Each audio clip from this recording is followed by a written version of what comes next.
ನೋಡಿ, ಇವತ್ತು ನಾನು ಈ ಕೆಸುವಿನ ಎಲೆಯಿಂದ ಸಾಂಬಾರು ಹೇಗೆ ಮಾಡೋದು ಅಂತ ಹೇಳ್ಕೊಡ್ತಾ ಇದ್ದೀನಿ. ಪತ್ರೊಡೆ ರೆಸಿಪಿ ಆಲ್ರೆಡಿ ಇದೆ ನನ್ನ ಇದು ಯೂಟ್ಯೂಬ್ ಚಾನಲಲ್ಲಿ. ಇದರಲ್ಲಿ ಇವಾಗ ಸಾಂಬಾರು ಮಾಡೋದು ಹೇಳ್ಕೊಡ್ತಾ ಇದ್ದೀನಿ. ಇದು ಮಂಗಳೂರು ಉಡುಪಿ ಸೈಡು ನಮ್ಮ ಕೊಂಕಣಿ ರೆಸಿಪಿ. ಇದು ತುಂಬ ಫೇಮಸ್. ಇದಕ್ಕೆ ತೆರೆ ಆಮಟಿ ಅಂತಾರೆ. ಇದರಲ್ಲಿ ನಾನು ಇವಾಗ ಸಾಂಬಾರು ಮಾಡ್ತಾಯಿದ್ದೀನಿ. ತುಂಬಾ ಟೇಸ್ಟಿಯಾಗಿರುತ್ತೆ. ಅನ್ನದ ಜೊತೆ ಅಂತೂ ತುಂಬಾ ಸೂಪರಾಗಿರುತ್ತೆ. ಬನ್ನಿ ನೋಡೋಣ ಹೇಗೆ ಮಾಡೋದು ಅಂತ. ಮತ್ತು ನಮ್ಮ ಚಾನಲ್ನ ಪ್ಲೀಸ್ ಲೈಕ್, ಶೇರ್, ಸಬ್ಸ್ಕ್ರೈಬ್ ಮಾಡೋದನ್ನು ಮರಿಬೇಡಿ. ಫಸ್ಟ್ ಏನು ಮಾಡಬೇಕಂದ್ರೆ ಈ ದಂಟುಗಳನ್ನೆಲ್ಲ ಇದು ಕ್ಲೀನಾಗಿ ವಾಶ್ ಮಾಡಿಕೊಂಡು, ಇವಾಗ ನಾನು ವಾಶ್ ಮಾಡಿ ಇಟ್ಕೊಂಡಿದ್ದೀನಿ. ಇವಾಗ ಈ ದಂಟೆಲ್ಲ ಸಪ್ರೇಟಾಗಿ ಇದು ಕಟ್ ಮಾಡಬೇಕು. ಆಮೇಲೆ ಎಲೆ ಮಾತ್ರ ಫಸ್ಟ್ ಕಟ್ ಮಾಡಿ ಇಟ್ಕೊಂಡು ಆಮೇಲೆ ದಂಟನ್ನು ಸಹ ಕಟ್ ಮಾಡಬೇಕು. ನೋಡಿ, ಇವಾಗ ಎಲ್ಲ ನಾನು ಸೊಪ್ಪು ಮಾತ್ರ ಕಟ್ ಮಾಡಿ ಇಟ್ಕೊಂಡಿದ್ದೀನಿ. ಈ ಥರ ನೋಡಿ, ದಂಟು ಹಿಂಗಿರುತ್ತೆ. ಎಲ್ಲ ಕಟ್ ಮಾಡಿಟ್ಟಿದ್ದೀನಿ. ಇದು ಸ್ವಲ್ಪ ದಪ್ಪ ದಂಟು, ಅದಕ್ಕೋಸ್ಕರ ಹೀಗೆ ಸ್ಕಿನ್ ಔಟ್ ಮಾಡಬೇಕಾಗುತ್ತೆ. ದಪ್ಪ ಇದ್ದರೆ ಮಾತ್ರ ಸ್ಕಿನ್ ತೆಗೆದುಬಿಟ್ಟು ಆಮೇಲೆ ಚಿಕ್ಕ ಚಿಕ್ಕದಾಗಿ ಪೀಸ್ ಮಾಡ್ಕೋಬೇಕು. ಇದು ಚಿಕ್ಕ ಚಿಕ್ಕ ದಂಟು, ಸಣ್ಣ ದಂಟು ಇದ್ದರೆ ಹಾಗೆ ಕಟ್ ಮಾಡಿ ಹಾಕ್ಬೋದು. ಯಾಕಂದರೆ ಇದೆಲ್ಲ ಕಟ್ ಮಾಡೋದು ಸ್ಕಿನ್ ತೆಗಿಯೋಕ್ಕೆ ಲೇಟ್ ಆಗುತ್ತೆ ಅಂತ ಹಾಗೆ ಕಟ್ ಮಾಡ್ಬೋದು. ಇದು ಈ ಥರ ದಪ್ಪ ದಂಟು ಇದ್ದರೆ ಸಿಪ್ಪೆನ ಹಿಂಗೆ ಸುಲಿಬೇಕಾಗುತ್ತೆ. ಸುಲಿದ್ಬಿಟ್ಟು ಚಿಕ್ಕ ಚಿಕ್ಕ ಪೀಸ್ ಮಾಡಿ ಇದಕ್ಕೇ ಮಿಕ್ಸ್ ಮಾಡ್ಕೊಂಡು ಹಾಕ್ಕೋಬೇಕು. ನೋಡಿ, ಇವಾಗ ನಾನು ಎಲ್ಲ ದಂಟುಗಳನ್ನ ಕಟ್ ಮಾಡಿದ್ದೀನಿ. ಇದಕ್ಕೆ ಸ್ವಲ್ಪ ಕುಕ್ಕರಲ್ಲಿ ನೀರು ಹಾಕಿದ್ದೀನಿ.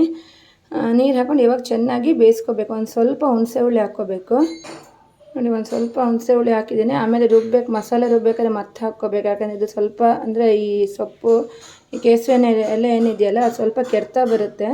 ಅದಕ್ಕೋಸ್ಕರ ಹುಣಸೆ ಹುಳಿ ಒಂಚೂರು ಜಾಸ್ತಿ ಹಾಕ್ಕೋಬೇಕು. ಇವಾಗ ಸ್ವಲ್ಪ ಹಾಕೋಣ, ರುಬ್ಬೇಕಾದ್ರೆ ಸ್ವಲ್ಪ ಹಾಕೋಣ. ನೋಡಿ, ಇವಾಗ ಕುಕ್ಕರಲ್ಲಿ ಹಾಕಿದ್ದೀನಿ. ಒಂದು 4 ವಿಸಿಲ್ ಬರೋವರೆಗೂ ಕೂಗಿಸ್ಬೇಕು. ಇದು ಇಷ್ಟಿದೆ. ಆಮೇಲೆ ಬೆಂದಮೇಲೆ ಸ್ವಲ್ಪನೇ ಆಗುತ್ತೆ. ಅದು ಸೊಪ್ಪಲ್ವಾ, ಸ್ವಲ್ಪ ಆಗುತ್ತೆ. ಹುಣಸೆ ಹುಳಿ ಎಲ್ಲ ಹಾಕಿಬಿಟ್ಟು ಇವಾಗ ಬೇಯಿಸೋಕೆ ಇಡ್ತಾಯಿದ್ದೀನಿ. ನೋಡಿ, ಇವಾಗ ಬೇಯಿಸೋಕೆ ಇಟ್ಟಿದ್ದೀನಿ. ಅಷ್ಟರೊಳಗೆ ನಾವು ಇದಕ್ಕೆ ಈ ಮಸಾಲೆಯನ್ನು ಇವಾಗ ಮಾಡ್ಕೊಳ್ಳೋಣ. ಇದು ರೆಡಿ ಮಾಡ್ಕೊಳ್ಳೋಣ. ಇವಾಗ ಇದು ನಾನು ಮಸಾಲೆಗೆ ರೆಡಿ ಮಾಡಿ ಇಟ್ಕೊಂಡಿದ್ದೀನಿ. ಅರ್ಧ ಕಪ್ ಕಾಯಿ ತುರಿ, ಆಮೇಲೆ ಒಂದು ಅರ್ಧ ಸ್ಪೂನು ಅರಿಶಿನ, ಆಮೇಲೆ ಬ್ಯಾಡಗಿ ಮತ್ತು ಗುಂಟೂರು ಮೆಣಸಿನ್ಕಾಯಿ ಸೇರಿಸ್ಕೊಂಡು ಒಂದು 8 ಇದೆ. ಇದನ್ನು ಹುರಿದಿಟ್ಕೊಂಡಿದ್ದೀನಿ. ಆಮೇಲೆ ಹುಣಸೆ ಹಣ್ಣು, ಇದು ಒಂದು ಚಿಕ್ಕ ನಿಂಬೆಹಣ್ಣು ಗಾತ್ರದಷ್ಟಿದೆ. ಯಾಕಂದರೆ ಇದು ಬೇಯಿಸ್ಕೋಬೇಕಾದ್ರೆ ಹಾಕ್ಕೊಂಡಿದ್ದೀವಿ, ಅದಕ್ಕೆ ಇಷ್ಟು ಸಾಕು. ಆಮೇಲೆ ಇದು ಕೊತ್ತಂಬರಿ ಬೀಜ, ಇದನ್ನು ಹುರಿದಿಟ್ಕೊಂಡಿದ್ದೀನಿ. 1 ಸ್ಪೂನ್ ಇದೆ. ಆಮೇಲೆ ಇದು ಉದ್ದಿನ ಕಾಳು, ಉದ್ದಿನ ಬೇಳೆನೂ ಹಾಕ್ಕೋಬೋದು. ಅಂದರೆ ಉದ್ದಿನ ಬೇಳೆ ಇರಲಿಲ್ಲ, ಅದಕ್ಕೆ ನಾನು ಉದ್ದಿನ ಕಾಳು ಒಂದು ಅರ್ಧ ಸ್ಪೂನ್ ಹಾಕಿದ್ದೀನಿ. ಇದನ್ನು ಹುರಿದಿಟ್ಕೊಂಡಿದ್ದೀನಿ. ಆಮೇಲೆ ಒಂದು ಅರ್ಧ ಇದು ಆನಿಯನ್, ಈರುಳ್ಳಿ, ಇದನ್ನು ಅರ್ಧ ಇದೆ. ಇದನ್ನು ಕಟ್ ಮಾಡಿ ಇಟ್ಕೊಂಡಿದ್ದೀನಿ. ಇದನ್ನೆಲ್ಲ ಹಾಕ್ಕೊಂಡು ನೈಸಾಗಿ ಮಿಕ್ಸಿನಲ್ಲಿ ರುಬ್ಕೋಬೇಕು. ಇದನ್ನು ನೈಸಾಗಿ ನಾನು ರುಬ್ಬಿಟ್ಕೊಂಡಿದ್ದೀನಿ. ನೋಡಿ, ಇದು ಇವಾಗ ಚೆನ್ನಾಗಿ ಬೆಂದಿದೆ. ಇದಕ್ಕೆ ಇವಾಗ ಉಪ್ಪು ಹಾಕ್ಕೋಬೇಕು. ಎಷ್ಟು ಬೇಕು ರುಚಿಗೆ ತಕ್ಕಷ್ಟು ಉಪ್ಪು ಹಾಕ್ಕೊಳ್ಳೋಣ. ನಾನು ಹರಳುಪ್ಪು ಹಾಕ್ತಾಯಿದ್ದೀನಿ. ಉಪ್ಪು ಹಾಕ್ಕೊಂಡು ಇನ್ನೊಂದು 5 ನಿಮಿಷ ಇದು ಬಾಯ್ಲ್ ಮಾಡಬೇಕು. ಇದು ಇವಾಗ 5 ನಿಮಿಷ ಆಗಿದೆ. ಇವಾಗ ನಾವೇನು ಮಸಾಲೆ ರುಬ್ಕೊಂಡಿದ್ವಲ್ಲ ಇದಕ್ಕೆ ಹಾಕ್ಕೋಬೇಕು. ಇವಾಗ ಇದಕ್ಕೆ ಹಾಕಿದ್ದೀನಿ. ಮಸಾಲೆ ಹಾಕ್ಕೊಂಡು ಚೆನ್ನಾಗಿ ಮಿಕ್ಸ್ ಮಾಡ್ಕೋಬೇಕು.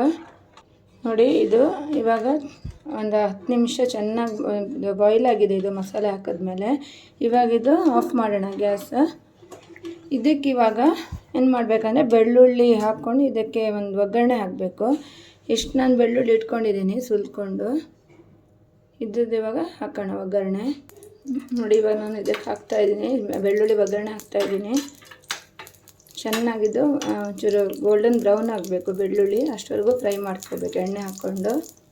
ನೋಡಿ, ಇದು ಇವಾಗ ಇಷ್ಟ ಆಗಬೇಕು, ಗೋಲ್ಡನ್ ಬ್ರೌನ್ ಆಗಬೇಕು ಬೆಳ್ಳುಳ್ಳಿಗಳು. ಇವಾಗ ಇದಕ್ಕೆ ಹಾಕ್ಕೊಳ್ಳೋದು. ಹಾಕ್ಕೊಂಡು ಮುಚ್ಚಳ ಇಮಿಡಿಯೇಟಾಗಿ ಮುಚ್ಚಿಬಿಡ್ಬೇಕು. ಯಾಕಂದರೆ ಸ್ಮೆಲ್ ಬರಬೇಕು ಅದು ಒಗ್ಗರಣೆ ಅದಕ್ಕೆ.